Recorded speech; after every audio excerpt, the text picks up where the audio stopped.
Greetings. Welcome to the Interaction series for our Breakthrough Curriculum.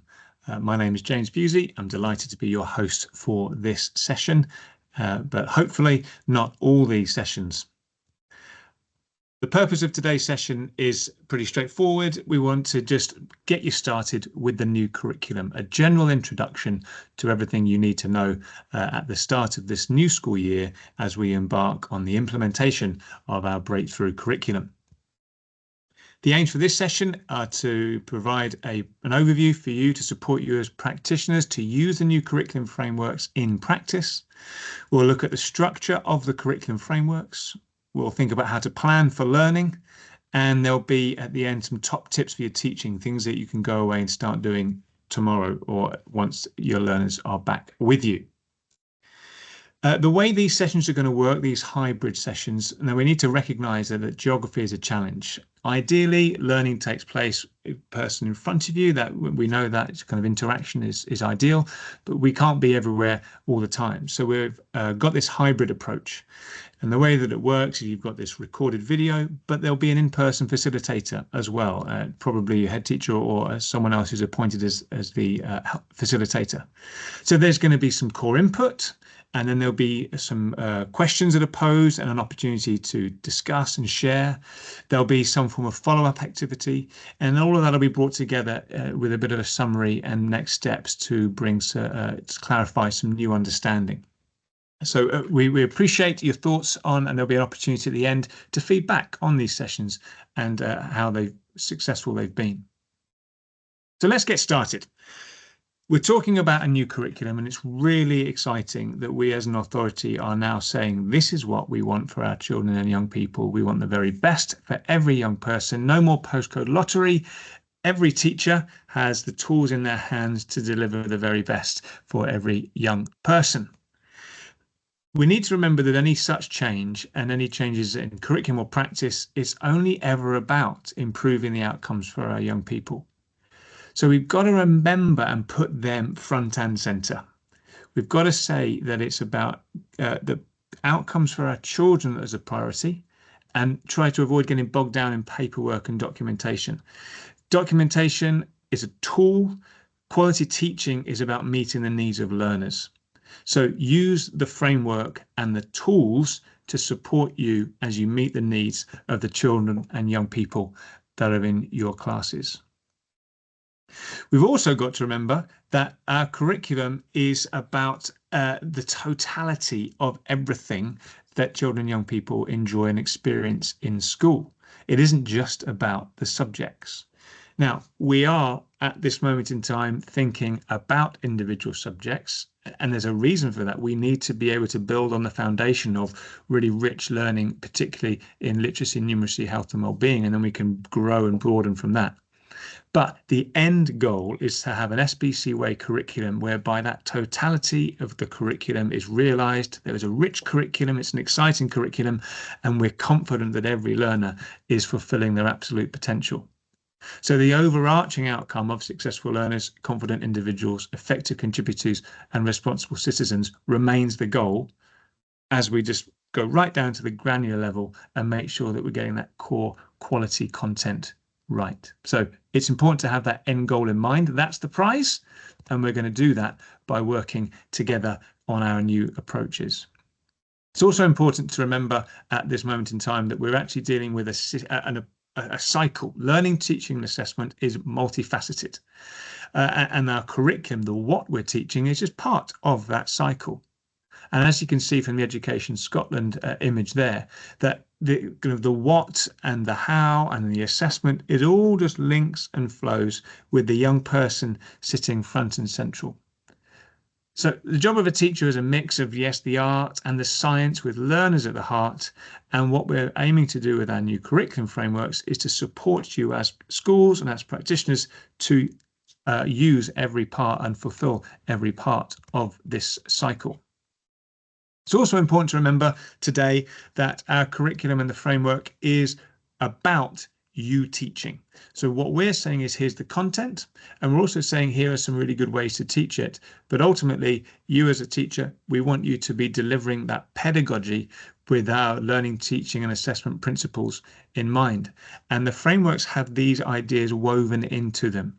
The idea that of learning being a change in memory, teaching about creating the conditions, and assessment about finding out what learning has occurred, all of which together lead to improved knowledge, understanding and skills. And I just thought to say at this moment in time, don't forget that for every element that's shown on that screen there, every component of our framework, there is a module of learning to help you explore that more deeply, either as a department, as a school, or as an individual. And all of that can be found on the SBC Launchpad, the SBC Way Launchpad, which, perfect, seamless link there. The SBC Way Launchpad, hopefully many people are familiar with this. It has everything that schools need to engage with and to deliver the new SBC Way Breakthrough Curriculum. The QR code on the screen right now will take you directly to it. And if you haven't already, save it on your as a favorite. We are still working on getting that put out to iPad so that it becomes an icon and is ready to use at the click of a button. But it is there, it is available. Use it. That is where you will find everything that we are talking about throughout this session and in other sessions. For Breakthrough Curriculum content, you're looking at core business, breakthrough curriculum, and then follow and navigate through to the part and section that you are looking for. In terms of what you're going to find, well, our breakthrough curriculum has primarily focused at this moment in time on literacy and numeracy and health and well-being. Literacy and numeracy is the core foundational for learning. Health and well-being, because we know we've got to get that right for our learners, building resilience, being healthy. But we're also looking at STEM, and there's a separate introduction to STEM as we grow that element of our curriculum. For literacy and numeracy, particularly, the framework is made up of, you can see there's 4 parts. So we've got really clear progression pathways for reading, for writing, for listening and talking, for numeracy and maths. There are now model planners to help you take those progressions and build them into an approach for planning to support your teaching. There's an assessment calendar and assessments, the assessments which are agreed, which are common and which are aligned to our curriculum. And there is a growing bank of pedagogy toolkits which help you turn the ideas into practice and help you deliver it in your classroom. And that is going to continue to grow as we build that. And again, as I said, all of this is available for you on the SBC Way Launchpad. So let's just dig a little bit today into what that actually means in practice. So if we start off by thinking about the pathways, well, the pathways, as I said, we've got them for each of the curricular subjects: reading, writing, listening and talking, and numeracy and maths. And they're all designed with a similar structure in mind. So it is built completely and utterly around the Curriculum for Excellence, E's and O's, and the organisers within it. But it's also what I believe sets this apart is that the best practice and the best research in how to teach those subjects is also woven in. So when you look at our listening and talking framework, we've got the principles of oracy and having an oracy-rich curriculum woven into the progression. When you're looking at our reading curriculum, it has got the components of the 5 pillars of reading and Scarborough's reading rope woven in. When you're looking at our writing progression, it has got the best ideas around the simple view of writing and woven through. And in numeracy and mathematics, the concrete pictorial abstract approach to teaching and learning, but also the mathematical skills and vocabulary woven in, which makes it a really rich approach and a really rich framework. And all of these are available to download and start using today. In fact, some of you may already have them and have even started to think about how you're going to start using them. So we've got that. We've also got the approach to assessment, the common assessments and an assessment calendar. Now, we're really fortunate in Scotland because we've got a teacher professional judgment approach. And that is what is used across the nation. It values the knowledge and expertise of teachers when determining the attainment of children and young people across the broad general education.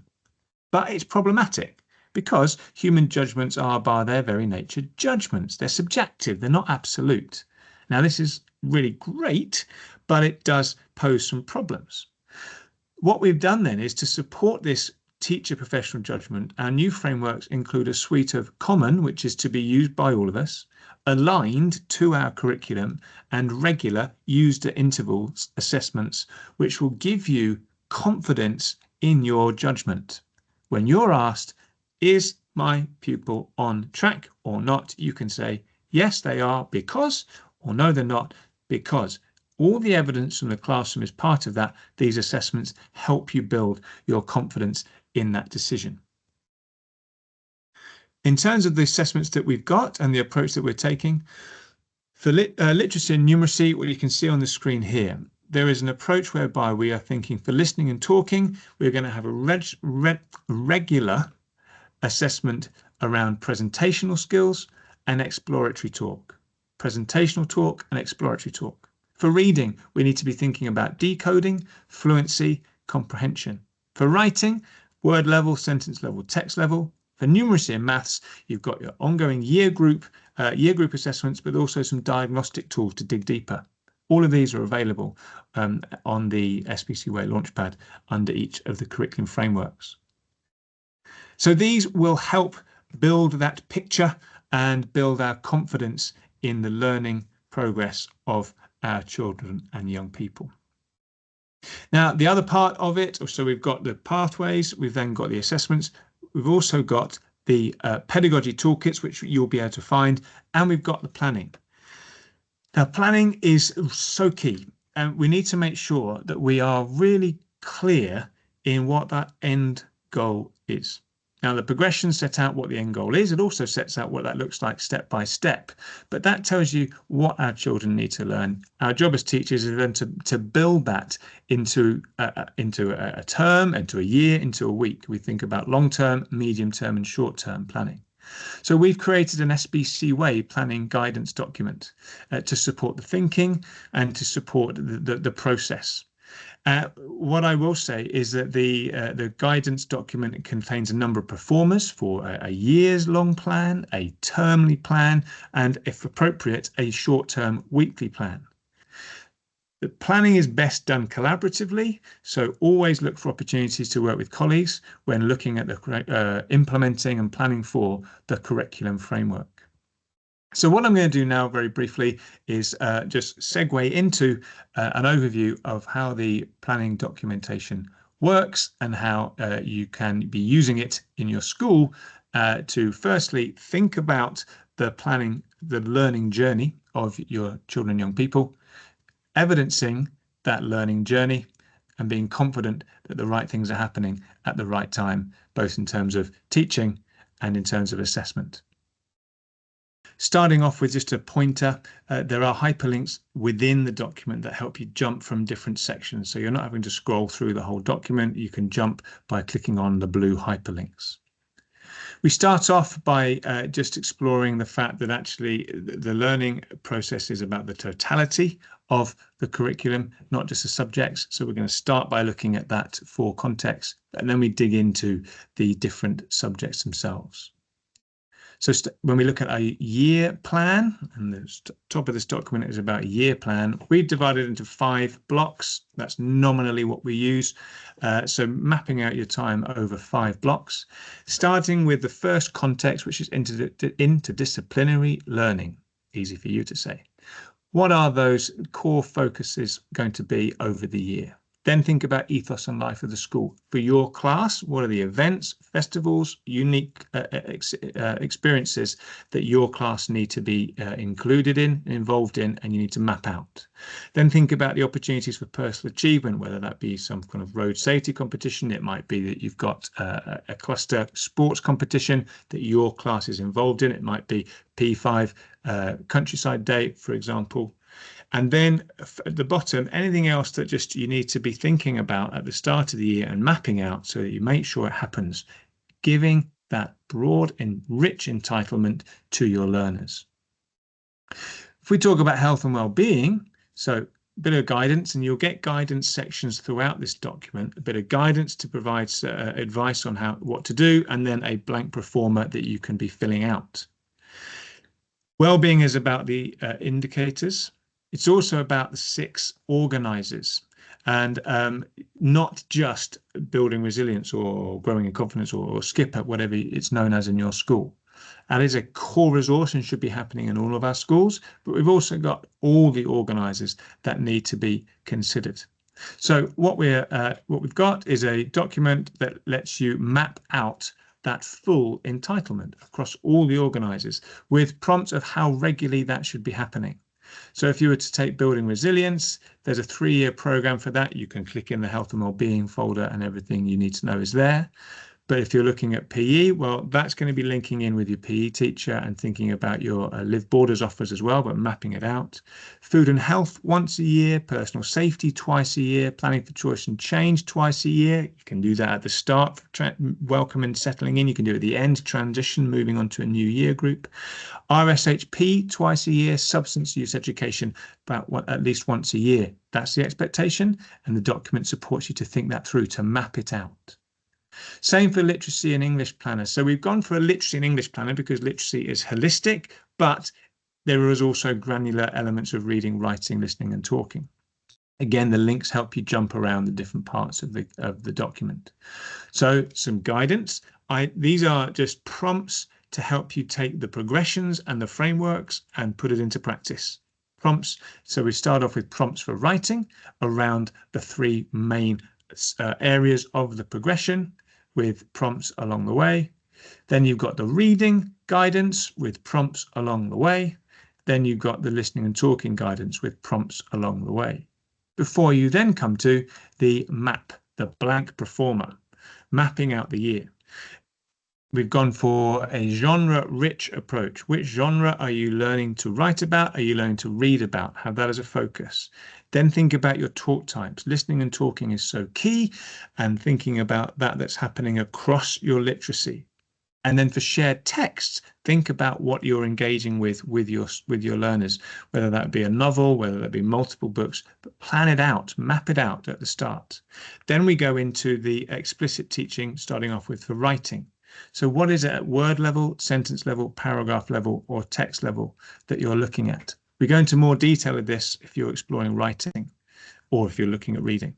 But whilst everything you need to know is in the progression documents, this is where you can say, right, this first block, we're going to be looking at, from the progression, we're going to be looking at sentence expansion, and we're going to be looking at page 2 or page 4, whatever page it is from the document. When we're looking at our phonics, we know that we're looking at this part of the progression, and I'm going to make a note of that on here. It helps us take the progression, which tells us the what, and map it out for our learners. So you've got that there for the writing part, and then you go on and do the same for the reading. What is it that we're particularly focusing in on for our decoding or encoding? What strategy are we going to be looking at? And what teaching approaches for reading? And then finishing up with our planned assessments that we need to include over the course of the year. Then we come to numeracy and mathematics planner. And again, it's numeracy and mathematics. So for first level, this is the best order of teaching things. And this is built on the idea of interleaving and regular revisiting through retrieval. So rather than just saying we're only going to do place value in August, actually place value gets revisited over time. Rather than just saying we're only going to do addition and subtraction in September, no, it gets revisited and built on over the year. And you can also see here how we've got the numeracy and the mathematics mapped out there. And then same for second level, slightly different order of things, but that's the best order for teaching of concepts. And then you've got a map, so you can map it out. So right, for my learners, we're going to do this first, then this, referencing back to the recommendation. And you can be confident that you can take that I need to look at page 24 of the document, because that's going to be my reference for teaching that particular concept, and then including planned assessments at the bottom. Finally, thinking again still about your year plan, those subjects which don't fit into those borders, and it could be expressive arts, it could be RME, modern languages or something else, just making sure that that full, rich entitlement of the curriculum is getting delivered and experienced by our learners. So thinking about that there and including it and mapping out what that looks like. So that's the year plan. Now let's talk about what that might look like at a term level. So what we're saying here is, if you're taking and thinking about the next 5 to 6 weeks of learning for a particular subject, whether that be your IDL focus, whether that be RME or for reading, and you want to break it down, where there are 5 considerations here. What are the learning intentions? And you can break that down for week by week. What's the success criteria? And the guidance here saying, think about I can statements or key features of the end product or examples. Think about your assessments. What do you want learners to say, write, make, or do? Thinking about the breadth of assessment. Then thinking about the actual teaching. Teach, do, practice, behave. What new things do you need to introduce? How will you model that? What opportunities for practice? And what ultimately do you want your learners to be able to do differently to apply their new learning? And importantly here, thinking about support and challenge. How will you ensure there's sufficient challenge to stretch learners? How are you going to scaffold to support learners? What tools and strategies will be in place? And then at the end of the block, when you've done that learning, taking the time to reflect on it, because that's so important for going forward for next time. Finally, and weekly planners, these are definitely much more available to you if helpful. The yearly plan and the medium plan, they should be happening in all schools. It's absolutely quality learning and planning should be happening at a year level and at a termly level.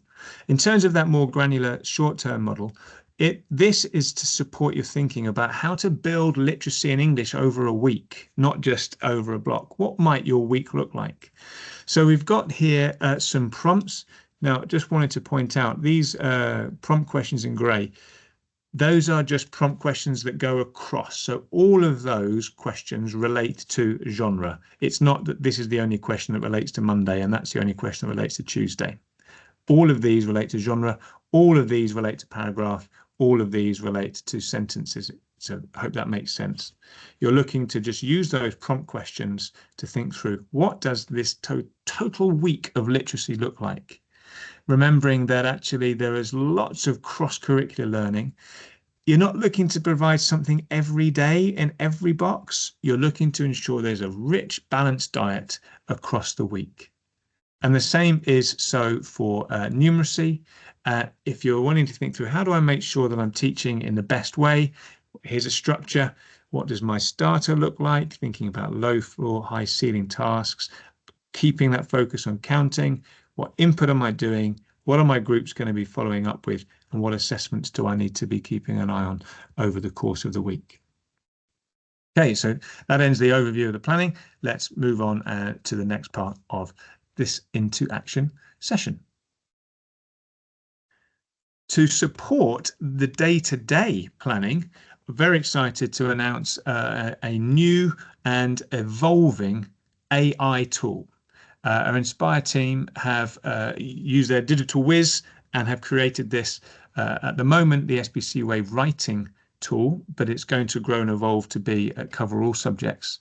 It's just great. It is completely linked to our documentation. So it only uses our documentation. It's a unique bespoke tool.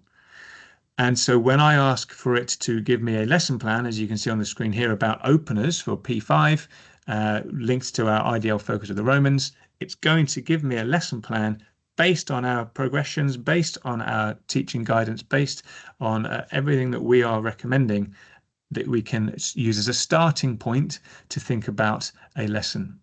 I think this has real potential, so please do have a go with this. You'll find it on the Launchpad when you go to Breakthrough Curriculum, and you'll see the little AI icon on the Launchpad. Click on that and give this a go. It will grow, it will evolve, and it will only get better. Okay, so I'm going to ask you to take a moment and pause. I've given a lot to you. I've asked you to just listen a lot. So time to think. First question is, how might you begin to use the new progressions? Second question is, how might you use the planning performers to think deeply about the learning to support your planning processes? And how might you use the AI tool as a starting point for your lessons? Your in-school facilitator will click the pause button. You can talk together, share ideas, come back together as a group, and then when you're ready, just click play again for the final part of this session. Okay, so we have spoken about the structure of the curriculum. We've spoken about the approaches to support planning, and now let's talk about pedagogy. So what I wanted to do here is just highlight 3 top tips. And we're really fortunate right now to know so much about what quality learning teaching should look like. So what I'm recommending are 3, there are more, but just for today, 3 top tips of things that you can do as soon as you are in class with your students and start thinking about it now. Now, just before I do, it's important to remember that we are in a time where there's kind of challenges around what is the best way. Some people will say, well, it needs to be chalk and talk. Some people will say it needs to be that progressive everything, but actually it's nuanced. You need to be able to make the right decision for that moment in time, for the children and young people that are in front of you, for the area or the subject that you're teaching, for what it is that you're trying to achieve. The driving, I would say, mantra for making any decision about what's the best thing to do is on the screen here. What we need to be doing is thinking about, is what I'm about to do, is this approach that I'm about to use, is it beneficial for all, but might be essential for some, but harmful for none? Beneficial for all, essential for some, harmful for none. And that essential for some lens means that there will be some learners who need you to do things a certain way, whether that be your approach to using tech, whether it might be the font size that you're using, it might be that you need everyone quiet while you're introducing something new. And that might be essential for a few, not going to harm anybody else, but it will be beneficial for all. So that's a really helpful lens to think through, what am I doing? Why am I doing it? So what might the top tips be? Well, we've taken them from the best evidence there. We know now a lot more about how the brain works, how we can communicate ideas effectively, and we need to constantly learn and grow. So what we're saying is that there are ultimately 3 top tips just for today. First one is about routines and high expectations. If we set clear routines for as many classroom processes as possible, we reduce everybody's stress level, which makes more time, genuinely makes more time for learning. And then having high expectations of every learner, regardless of any known barriers, lifts everyone. If we set the bar, then others will try to reach it. So that doesn't involve any form of lesson planning, any form of curriculum content. That is just about an approach that we take. Clear routines and high expectations will make a huge difference. Beneficial to all, essential for some, harmful for none. Second thing is modeling. So we know that when we can see what we're aiming for, makes success more likely. And there's an approach known as the I do, we do, you do, which is very powerful for leading pupils into new learning. So I will share some new concept. I will model that new concept to you. We will then explore that together, maybe with our whiteboard, have a go at it. Now and I'll give you some feedback on it. And now I'm going to release you to go away and practice that and do that on by yourself before coming back together and moving on in new learning. Don't be afraid to devote time to explicitly teaching new ideas and concepts. You are the adult in the room, and as a result, you'll be the expert in the room for that moment. And you need to share this before guiding pupils into using the new learning, and they will build by building confidence and achieving success. Don't forget to use the iPads for this. You can share your models with iPads. You could make a mini video of it, and then you share it, and then pupils can refer back to it during the lessons.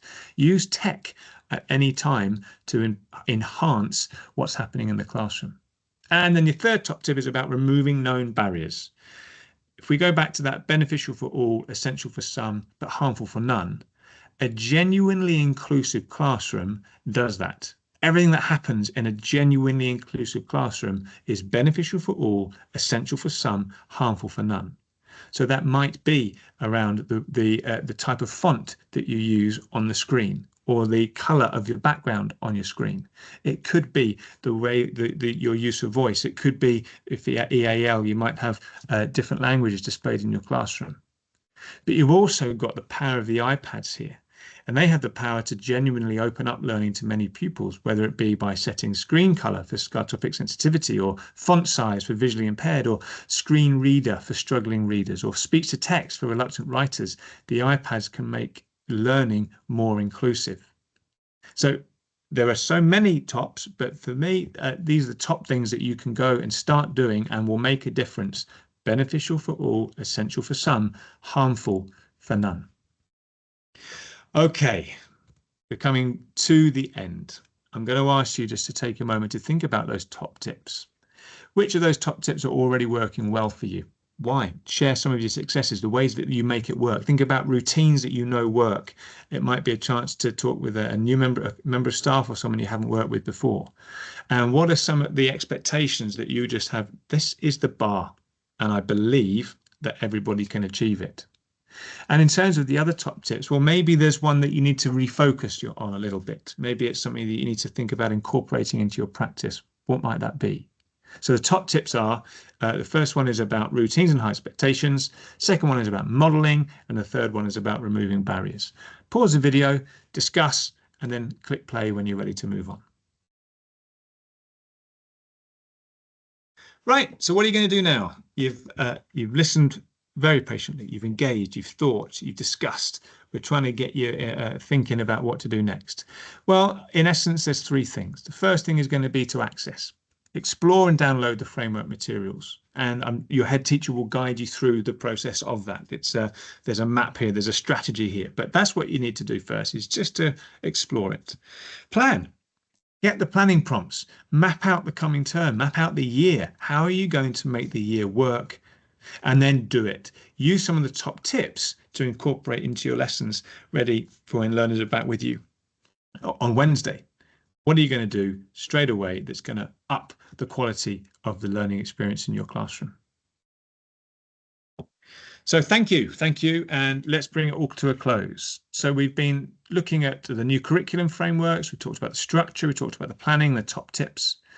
Well, what's next? Well, this is just the first, this is the launch. There's now going to be a series of subject-specific implementation sessions where when we're talking about writing, exactly what does that look like? What's the detail to help? What do you need to know to deliver the writing curriculum, or the reading curriculum, or the numeracy and maths curriculum?